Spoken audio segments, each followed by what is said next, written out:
ముప్పల్మేడిపల్లి PS పరిధిలో పోలీసులు cotton search చేశారు. డీసీపీ, 2 ఏసీపీలు, 10 మంది సీఐలు, 25 మంది ఎస్ఐలు, 200 మంది పోలీసులు బోడుప్పల్లోని ఇందిరానగర్, దేవేంద్రనగర్, వీరారెడ్డి నగర్ లో తనిఖీలు చేశారు.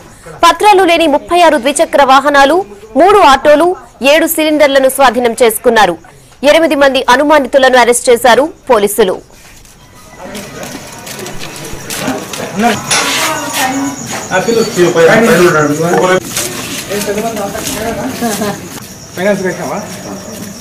పేరు మారిందా మరి? అంటే ఇంకా 1.5 year మారింది. స్కీమ్ బండి కదా.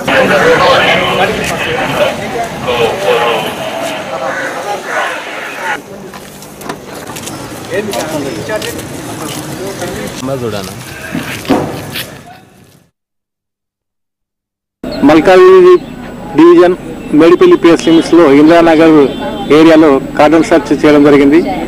ఈ కార్డన్ సర్చ్ చేయడానికి కారణము మేడిపల్లి ఎస్హెచ్ఓ గారికి ఈ ఏరియాలో కొంతమంది సస్పెక్ట్స్ ప్రాపర్టీ అఫెండర్స్ షెల్టర్ తీసుకొని ఉంటున్నారు, దొరకట్లేదనే దాని మీద సమాచారం పైన పర్మిషన్ తీసుకొని కార్డన్ సర్చ్ చేయడం జరిగింది. ఈ కార్డన్ సర్చ్ లో దాదాపుగా 250 మంది వరకు సిబ్బంది మనం పాల్గొన్నాము.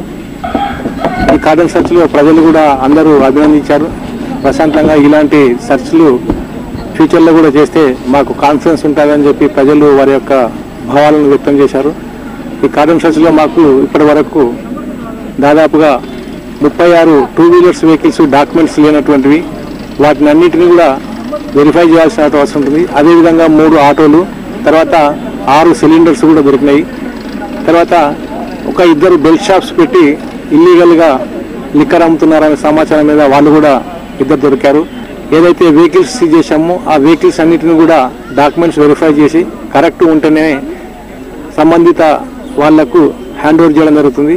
ఒకవేళ డాక్యుమెంట్స్ ప్రూవ్ చేయకుండా ఇవి ఎక్కడైనా దొంగతనం చేసి తీసుకొచ్చారా అనేది వెరిఫై చేసి తగిన చర్యలు తీసుకోవడానికి ఆస్కారం ఉంటుంది. అదేవిధంగా సిలిండర్స్ కూడా వితౌట్ పర్మిషన్ లేకుండా, తర్వాత బెల్ షాప్స్ మీద కూడా 2 కేసులు నమోదు చేయడం జరుగుతుంది.